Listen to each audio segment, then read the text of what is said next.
हाय दोस्तों, नमस्कार। मैं योगा इंस्ट्रक्टर श्रीराम सौसर। आप लोग कैसे हैं? आज मैंने बात कर रहा था मैं एक प्रेजेंट इंडिफरेंट टेंस के एक्टिव पैसिव पे। तो यहाँ पे subject plus verb plus object, यानी मतलब पहले सब्जेक्ट होता है, फिर वर्ब होता है, फिर ऑब्जेक्ट होता है। इस तरह से हामिद बाइज आ बुक मीन्स ये book is bought by Hamid. यहाँ पे जो पहला वर्ड था हामिद, ये लास्ट में गया और ये बुक पहले हो गया। इस तरह से ये अगला सेंटेंस देखिए ध्यान से। अगला है I write two letter. I write two letter. I write two letters. यहां पे ध्यान दीजिएगा, यहां पे आई सब्जेक्ट है, राइट मीन्स लिखना, ये वर्ब है, और यहां पे टू लेटर्स ये आपका ऑब्जेक्ट है। इसमें क्या होता है कि इंटरचेंज होता है, मीन्स टू लेटर ये पहले चला जाएगा और ये लास्ट में चला जाएगा। ठीक, तो इसके मतलब ये हुआ कि टू लेटर हमें पहले लिखना है, तो पहले लिखेंगे आप to letter, to letters.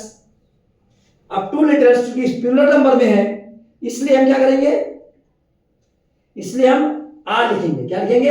Are. Two letters are, two letters are, two letters are written. क्या हो जाएगा? Two letters are written by me. अब यहां पे ध्यान देना है आपको कि जो आपका सब्जेक्ट है, ये जब ऑब्जेक्ट बनेगा तो आई की जगह पे क्या हो जाएगा? Me. Two letters are written by me. Hindi हुआ कि दो पत्र मेरे द्वारा लिखा जाता है। यहां पे जो ऑब्जेक्ट की बात कर लें तो आई का ऑब्जेक्ट होता है मी और यू का ऑब्जेक्ट होता है यू। ठीक, और उसके बाद में वी का ऑब्जेक्ट होता है अस, और ही का ऑब्जेक्ट होता है हिम, और सी का ऑब्जेक्ट होता है हर। यानी आप ये ध्यान देना है कि आई वी दे, और दे का ऑब्जेक्ट होता है देम, दे का देम। इस तरह से आई का मी, यू का यू होगा, और वी का अस होगा, ही का हिम होगा, सी का हर, और दे का देम। ये आपके सब्जेक्ट हैं और ऑब्जेक्ट आपके ये बनेंगे। तो ये two letters are written by me, यानी दो पत्र मेरे द्वारा लिखा जाता है। अगला क्वेश्चन है डस ही हेल्प यू। ठीक, सबसे पहले हमें जान लें कि ये है क्या। डस ही हेल्प यू, क्या तुम उसकी सहायता करते हो? क्या तुम उसकी सहायता करते हो, इसकी हिंदी होगी। अब यहां पे क्या है, पहले हमें देखना है कि यहां पे ऑब्जेक्ट जो आपका है वो यू है, और हेल्पिंग जो आप, चूंकि ये सेंटेंस इंट्रोगेटिव में है और इंट्रोगेटिव में रहेगा तो यू के पहले हेल्पिंग वर्ब लग जाएगा। हेल्पिंग वर्ब मतलब क्या लगेगा? आर लगेगा, तो आर यू। ठीक, आर यू हो जाएगा, आर यू, और ये जो हेल्प है इसका थर्ड फॉर्म लगेगा, तो ये हो जाएगा हेल्प, एच ई, इसमें हेल्प पी ई डी बढ़ा दीजिए, हेल्प। और आप क्या लगाएंगे? By. Are you help by, और ही का ऑब्जेक्ट क्या होगा? हिम। तो ये बनेगा क्या? ये बनेगा are you help by him, क्या तुमने उसकी सहायता की? क्या तुम उसकी सहायता करते हो? अगला देखिए, why does she not help you. क्या होगा? Why does she not help you. इसकी हिंदी हुआ क्या क्या वह तुम्हारी सहायता नहीं करती है। क्या वह तुम्हारी सहायता क्यों नहीं करती है?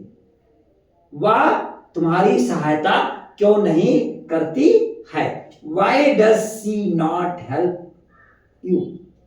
क्या वह तुम्हारी सहायता क्यों नहीं करती है?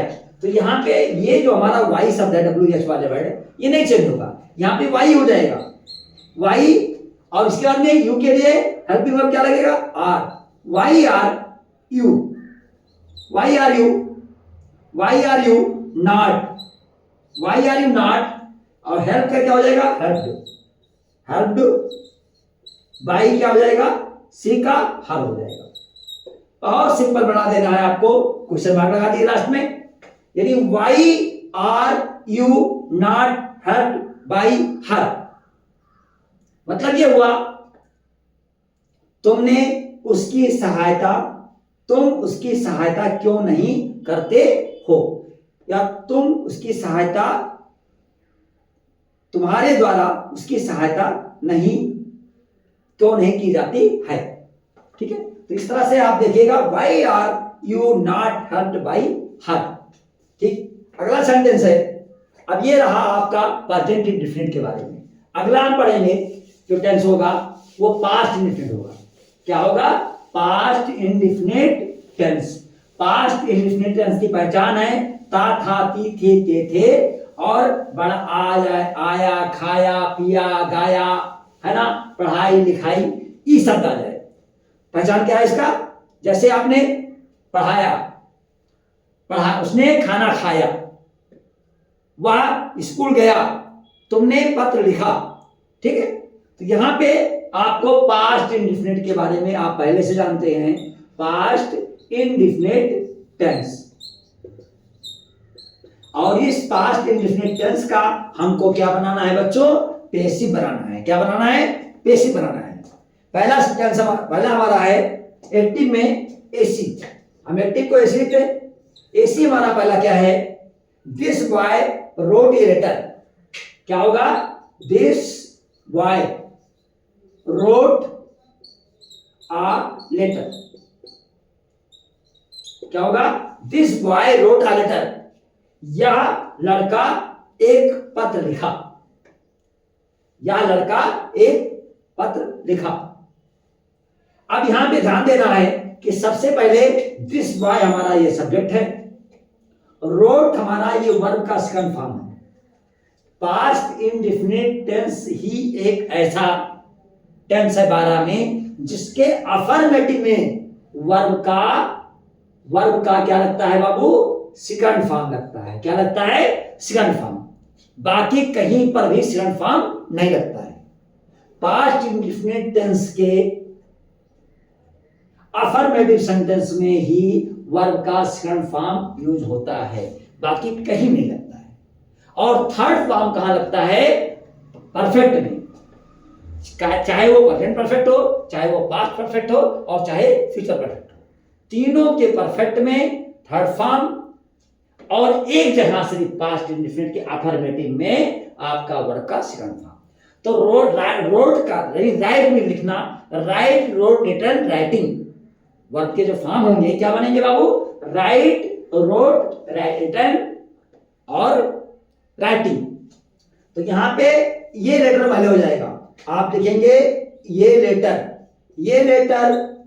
अब ये लेटर चूंकि सिंगुलर में है इसलिए लगेगा लेटर वाज, और राइट का क्या हो जाएगा? रिटर्न। ये लेटर वाज रिटर्न, और किसके द्वारा? By this boy. मतलब हुआ इसकी हिंदी क्या हुआ? एक पत्र इस लड़के के द्वारा लिखा जाता है था। लिखा जाता था। क्या होगा? एक पत्र इस लड़के के द्वारा लिखा जाता था। अगला देखिए, अगला है active. You did not help you. मतलब हुआ तुमने हेल्प मी। क्या होगा? You did not help me. अब यू डिड नॉट लगा, यानी अगर वो प्रेजेंट होता तो यहां पे डज नॉट लगता, और ये पास्ट है इसलिए क्या लग गया? Did not help me. तुमने मेरी सहायता नहीं किया, तुमने मेरी सहायता नहीं किया, तुमने मेरी सहायता नहीं किया, नहीं किया।